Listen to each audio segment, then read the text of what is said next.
আসসালামু আলাইকুম। এই তিনজনের সম্পর্কে কিছু কথা বলবো, শুনতে হয়তো বা খারাপ লাগবে। কথাগুলো শুনে দেখো সত্যি কিনা। সাকিব আল হাসান বাংলাদেশ জাতীয় দলের প্লেয়ার, সেখান থেকে ব্যবসায়ী, এখন হয়ে গেছেন এমপি। দু হাতে টাকা কামিয়েছেন তিনি। টাকা কামানোর পরে সে হয়েছেন নেতা।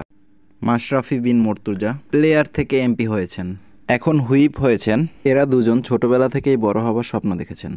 মেট্রিক পাস নেতার পিছনে ছুটে নাই, যদি ছুটতো তাহলে আজ এমপি হতো না, কিংবা মেম্বার হতে পারতো কিনা সন্দেহ। আর ব্যারিস্টার সুমন আগে লন্ডন গিয়েছেন, লেখাপড়া করেছেন, শিক্ষিত হয়েছেন, ব্যারিস্টার হয়েছেন, এলাকার অসহায় মানুষের পাশে দাঁড়িয়েছেন, নিজের এলাকার জন্য কাজ করেছেন।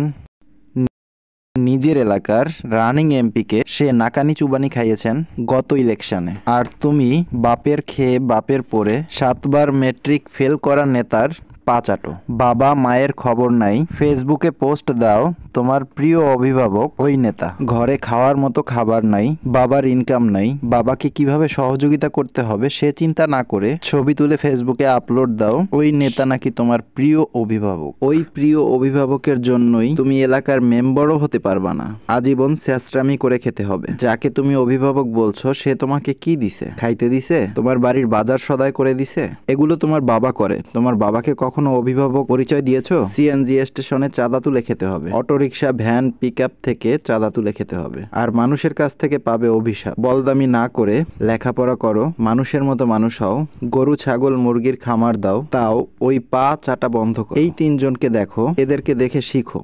এরা পা চেটে নেতা হয় নাই, এদের মতো নিজেকে তৈরি করো, তুমিও পারবে।